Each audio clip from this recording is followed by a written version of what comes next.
Nandito ako ngayon sa Barangay Payatas at nakita po ninyo ang dami pong naghihintay. At ngayon po ay nandito po ako sa may harapan po ng minor surgery po kasama ang Ohana Medical Mission Inc. kung saan taon po sila pumupunta dito sa Pilipinas. Sila po ay naka-home base po sa Hawaii. At meron po akong panayam. At dito po sa Barangay Payatas, ito po ang kanilang ikalimang site. After here, uwi na po sila ng Hawaii. At talaga ito ay yearly pumupunta sila. Ang alam ko ay babalik muli sila sa October, November. Depende po sa request. At syempre po, kailangan din lang may funding para lahat ang mga gagamitin sa mission, medical mission, ay ito po ay binibigay po din lang libre, tulong po sa mga mahihirap.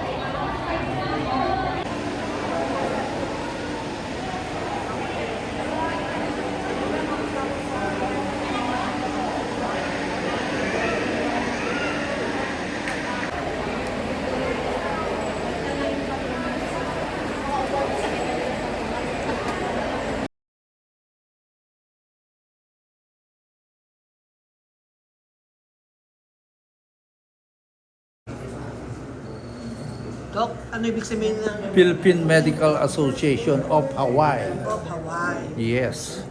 Ito po sa pasyente, yung nakita natin. Bakit karamihan may ganyan? Yeah. Common yan kasi this is a skin skin subcutaneous cyst. Napo-form yan. Naiipon yung sebo sa loob. Pero Hindi lumalabas. Pero nag-i-start po ba? Sabi nila galing sa pimples, tapos yung iba, gano'n. Oo. Yes. Kaya anyone can have that, we call it sebaceous cyst. Sebaceous cyst. Two other names are epidermal inclusion cyst and keratinous cyst. Okay? So, sinama na siya ng tatlong term. So, ibig sabihin, doktor, pagkapabalik-balik, hindi natanggal yung buong capsule? Yes. Oh. Usually, it happens pag nag-infect yung sebaceous cyst. Kasi what you can do only is drain the abscess. You cannot remove the capsule kasi nakadikit It's bloody. Pag nag-exercise ka na infected, bloody yun. Pero pagka-infected, tinidrain pa rin ninyo? Drain lang, antibiotic. And then tell the patient na, uulit to. Bumalik ka. Pag meron mo yung ganyan, huwag kang bumalik na infected ulit. Yung talagang bukol. That's the time na operahan mo. Dok, may question po ako. Yeah. Kasi, yung iba kasi, di sila pumupunta sa medical mission o takot dahil sabi nila, paano yan kung diabetic sila? Walang problema? Wala. So, no need na kailangan may... Siyempre, yung blood sugar. No? Yes. Pero it's not a contraindication to do any procedure. Kasi medyo hindi naman siya malalim sa skin. Although sabi ng medical mga internists na may certain level sila para clinic clear Yes. yung mga pasyente who will undergo major operation. They want to control it because nag-i-increase yung sugar. Pag inoperahan mo kasi stressful, mga ganon, na nagkakaroon ng increase ng sugar level. So, ilang taon na po kayo sa ganitong 34 klase? years. 34 In practice, years? Yes. Sa medical mission?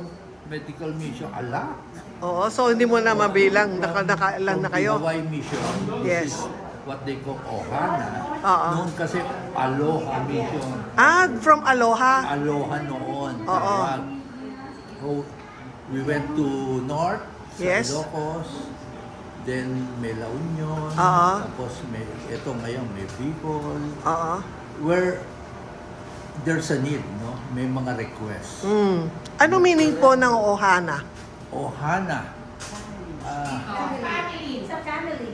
Family. Aloha is welcome. Aloha is welcome. Yes. So yung Ohana is ano din yun? Another group. Oh, yeah. Uh, they are an organization, self-supporting sila. Meron silang pondo. Pag sinabi mo aloha, galing kayo lahat sa Hawaii? Yes. Oh. At saka ang Ohana started 2009 kasi we previously came from Aloha. Oh. There's another group before, but they still exist. But they Oh. go internationally like Bangladesh, but Ohana is mainly for the Philippines. Pagka sinabi mo Ohana, for the Philippines yon. Okay. Ang aloha, worldwide ang pinupuntahan nyo. Tama? So, yes. Okay. Nasa Latin America Pero na kayo. nagpupunta rin sila sa Pilipinas, pero they do major surgeries. Ang Mm. Ohana, ginagawa ang minor, lumps and bumps, cysts, and things like that. No. Ano masasabi po ninyo dito sa best friend ko na si Dr. Robert C? Hindi ko alam, basta wag siyang mag-say no. It's always yes. Kailangan namin siya. Hindi siya pwede mag-say no? Hindi. Doc, bawal ka daw mag-say Ano yan? no. Ang subspecialty niya, minor surgery. Surgery, yeah. It's a new specialty, subspecialty of Philippine College of Surgeons. Very unique, very unique in the Philippines. Siya ang head No other. ng Philippine Mission. Siya ang head ng Philippine Mission. I'm the chair of the Committee on Medical Mission of Philippine Medical Association. Kunin ko po pangalan po ninyo Yan, Dr. Ferdinand. I am on my second year of tenure. Kaya nga sabi, We have 121 component medical society all over the Philippines under Philippine Medical Association. pero lahat po ba kayo from UST? Hindi naman. Variety. Oo. Once merong request, any organization, international or local, they will write to us, no? Sa Philippine Medical, usually they request for manpower, assistance, physicians, no? So once we receive the request, meaning they will put there the site, how many patients, and venue, then we will write where the event will take place, we'll write the corresponding component society that will go with them. Pero usually, dapat dapat gano'n ka, 1 month before, pwede na. Yes, that is our protocol. 1 month before. 1 month before ang request para prepared yung mga doktor. Tapos ang venue, yung nag-request ang maghanap ng Yes, lugar. for example, itong Bicol, meron Camarines Sur Medical Yes. Society. Okay. Ayan. Get back here. Get back here. Huminga po ng at kailangan daw po nila ng gloves po.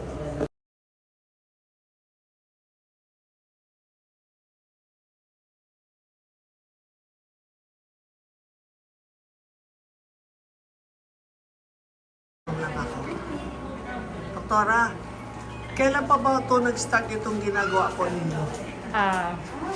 almost 30 years na. 30 years na? Mula nung nagtatrabaho. Ano tawag po dito sa NGO po ninyo? Anong MGO?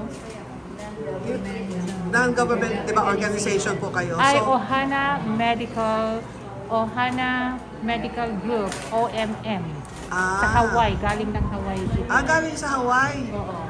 Ohana Medical Mission Group Yung Incorporated. pala lagi ko narinig kay Dr. Robert C. Yeah, itong pinag-aatenhan niya. Yan. Galing din po, magkasama din po ba kayo sa NAGA? O iba pa? Oo.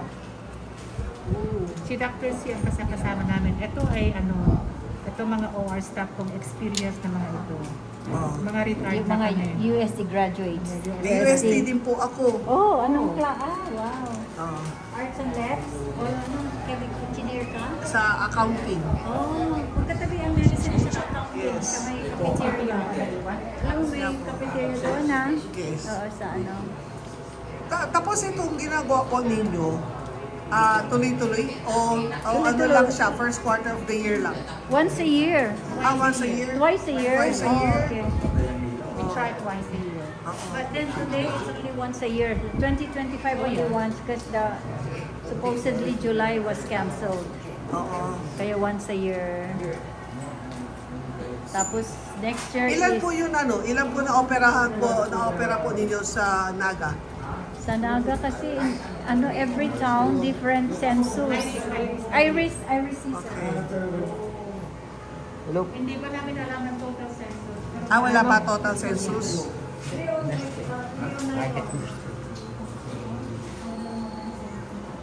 I know. Hello. I'm Hilda Ong. We're here to operate. And ako naman to cooperate. Siya yung, ano yun? Cooperate. Hindi nagtatrabaho na Pwede po bigyan ninyo ako ng konting Sabi niya, intro about Kuhana. sabi nitong brat ko, siya naghihirap nagtatrabaho. Oo nga eh. Kung walang trabaho, walang no work, no pay. Ah, Ako naman baliktad, I'm being paid not to work. ganon. Talaga. Oh yes, oo. Kaya naiingit ako eh. Ngayon ka lang nakarinig. Tignan mo. you get paid. I'm being paid not to work. Yeah, no work. Okay.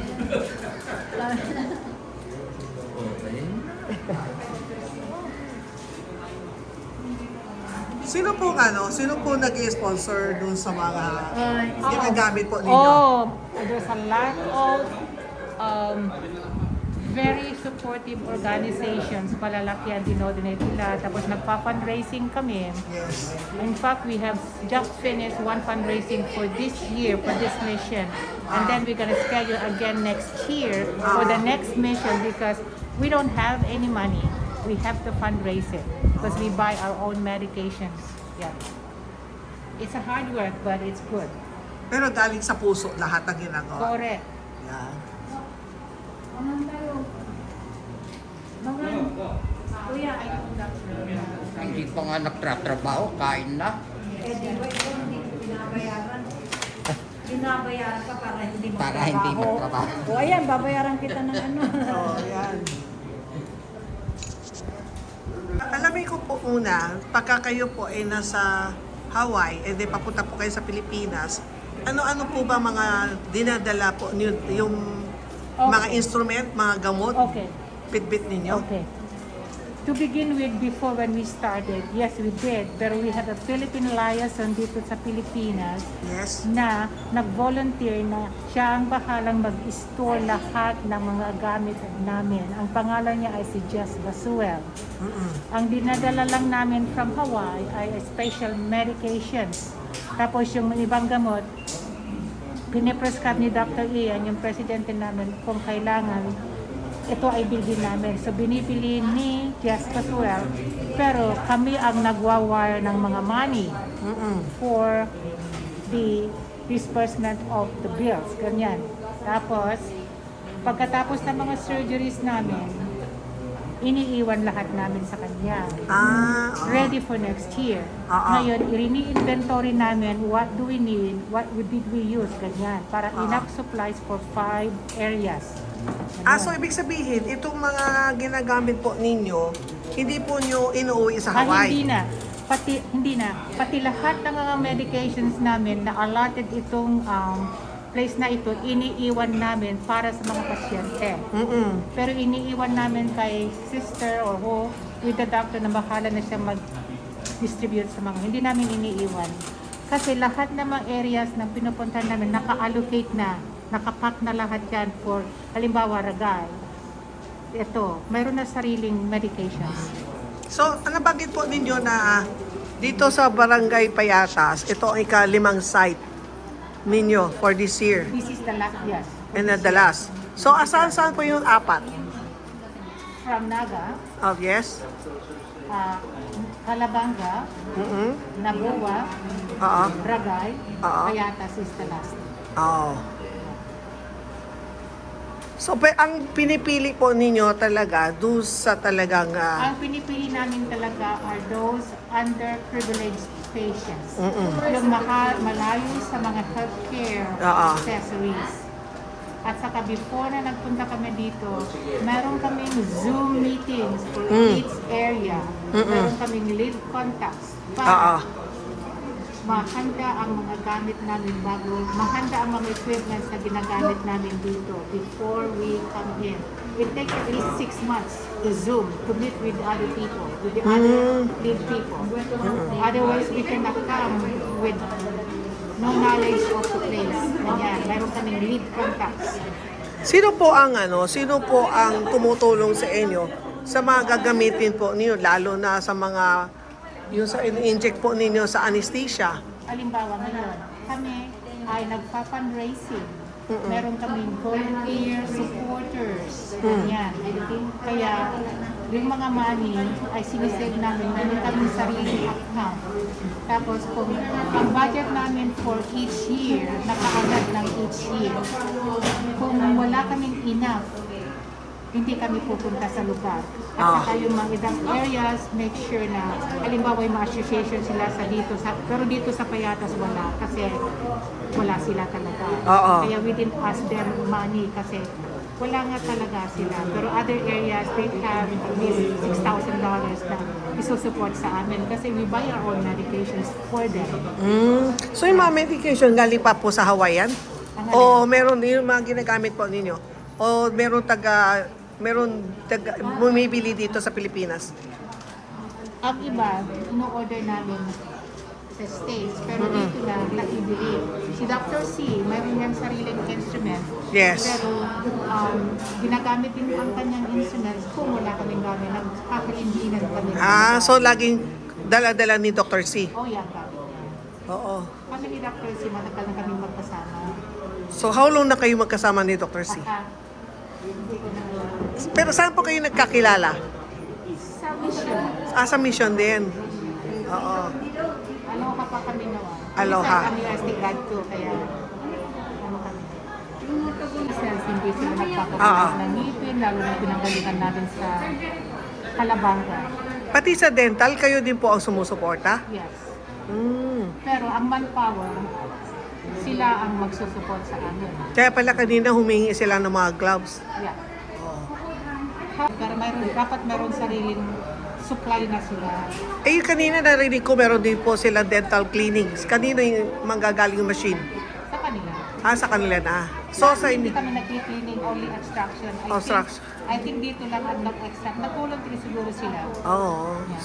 Pero ang Ohana, mostly surgical. Oh no. The services that we do, based on our money, Oo. we do medical consultation, surgery, hospital, dental, humanitarian aid. Nagbibigay pa ka. Alice! Nagbibigay din kami ng humanitarian aids sa mga taong mahirap talaga. Pinipili nila kung sino ang entitled ng humanitarian aid. Ang humanitarian aid is bigas, canned goods, ganon. Yeah. So, hindi lang surgical Oh, lang. no. Sa lahat. Lahat. All over. Optical pa. Tapos yung sabi mo nyo kanila, siyempre kailangan din ninyo ng tulong sa funding. Ang funding po ba kadalasan manggagaling sa dito sa Pilipinas o Galing sa amin, sister. Hawaii sa States? Oh. Maganda sana kung magboluntaryo mga Pilipinas na ano. We always welcome supporters. Oh. Tatanggal ko. Ano yung nasa ulo niya? Ano yung tinanggal mo sa ulo niya? Sebaceous cyst po. Sebaceous cyst? Yes po. Ito naman sa dito. Sebaceous. Sebaceous. Kamag-anak sila. Pero yung pumutok. Natanungin ko lang po, gano'ng katagal na po yung bukol na sa likuran po niya? Ano lang, bago lang po yan, mga 1 year pa lang po yan. 1 year? Pero marami ah. Hindi, isa lang po. Dati yung naopera na po, matagal na po yan. Tapos naulit ba? Opo, naulit, meron may tumubo na naman na iba sa likod ko. Same area o ibang area Ibang area naman po. Ibang area na. So paano mo nalaman na meron silang surgical mission? Malapit lang po kasi yung bahay namin dito. Malapit lang. Di ka natatakot kasi Hindi. sanay ka na. Opo. Oh. Ayun. At ito ngayon talagang na talagang inaabangan mo every time na may ganitong Opo. mission.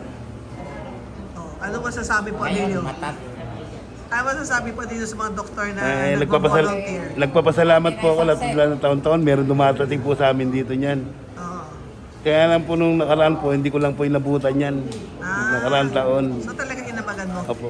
Maliit pa po yan nung nakaraan taon, ngayon lumaki na. Pero Dok, sabi daw niya, isang taon lang daw yan. Oo. Isang taon lang? Pwede. Oo. Pwede? Pwede. Pero saan yung iba? Ha? Ayan o. Ito, isa, dalawa, tatlo. Lahat yan tatanggalin mo? Hindi, tapos na yan. Tapos sabi daw niya, pabalik-balik daw. Ha? Bakit pabalik-balik? Hindi pabalik-balik, paiba-iba. Paiba-iba. Eh, bakit Ibang lagi sa... pabalik-balik. Pag sinabi ko pabalik-balik, yung lugar na yon. bakit ganun? Lagi siya ganun. Marami kasi barado yung ano. Ay, isang drape. Dok, walang kinalaman sa kinakain. Walang kinalaman kasi hindi siya nakahati. Kaya sinusolo niya. Kaya yan, dyan lumalabas. Narinig mo, di mo raw hilahati daw. Kaya lagi tinutubuan. Kaya tinutubuan. Oh. Kaya kailangan mapagbigay. Oh. Pang ilang beses po na po itong ganito nagpapa-opera? Ito lang po. First time lang? Opo. Pero hindi ka nagdalawang isip na magpapa-opera sa ganitong klaseng mission? Hindi naman po. O kumusta? Meron ka bang naramdaman na sakit o wala? Kirot? Kirot lang po, pero hindi Kirot naman lang? sakit. Oh. Dito po kayo, Barangay Payatas? Opo. Peatas B po, dyan sa may Paano mo Talisay. nalaman na merong... Sa ano rin po, sa basketball lang din po. pero may announcement din sila? Yes po. Sa ano po, sa GC namin. GC. Opo. So, nung nalaman mo, talagang Nagpaano po ka talagang gusto mo na. Gano'ng katagal na yun nasa paa mo? Matagal na po, bata pa po ako niya. Ha? Lumaki na lang po siya ng lumaki. Dati po maliit lang talaga siya. Tapos nung nauntog po yan dati, nauntog sa sa may kantuhan. Oo. Tapos lumaki siya ng lumaki. Tapos lumaki ng lumaki. Bakit dati wala bang ganitong mission? Kaya di ka...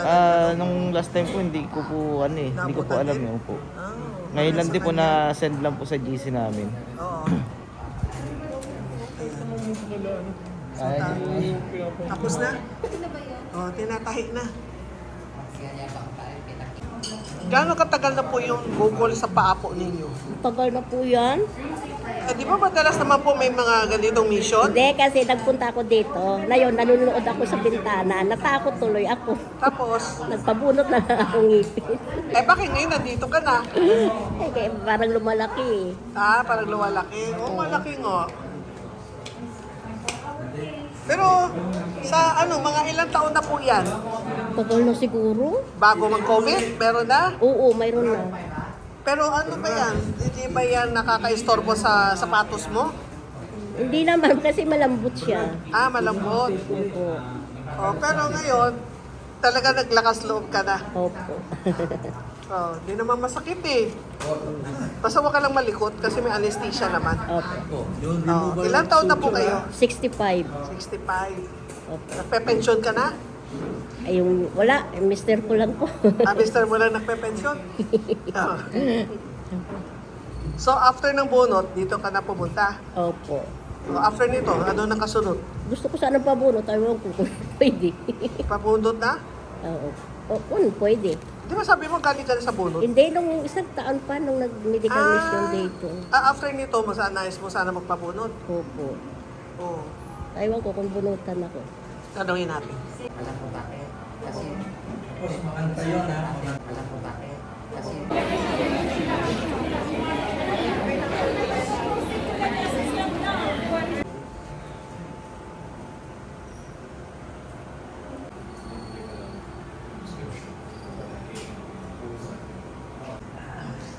Gano'ng katagal na yun, Mr. Precious? Tingin ko po mga 3 or 4 gano'n na po siya. 3 to 4 years na? Maliit pa lang po siya. Hindi ka nahihirapan kapag nasa CR ka? Kasi nasa alanganin. Hindi po, kasi hindi po siya masakit eh. Hindi siya masakit. Opo. Pero nakakapa mo lang. Opo. Maliit pa lang po siya, tapos nakakapaka po siya na parang lumalaki po siya. Buti ngayon naisipan mo magpatanggal na. Bali po naka na po sana ako. Kasi pina-check up po na po ito nung last year. Oo. Sabi po kailangan na daw po tanggalin kasi pwede pong lumaki po siya. Oo. Tapos, bali po dapat itong January, bali pupunta po sana ako ng labor para magpa-check up po doon. Pero hindi naman masakit. Hindi po. Oo. Thank you kay Doc. Buti hindi ka natakot. Kanina po nung pagpasok ko po kinabahan po ako pero mukhang okay naman po. Puro magagaling itong nandito. Opo. Nung kami nakausap po ako doon, wala naman daw po siyang naramdaman. Wala naramdaman. Opo. Kaya medyo lumakas yung loob. Ano masasabi po ninyo sa grupo ng Ohana? Thank you po kasi natanggal po yung bukol po. Magagaling po sila. Ah, Thank you.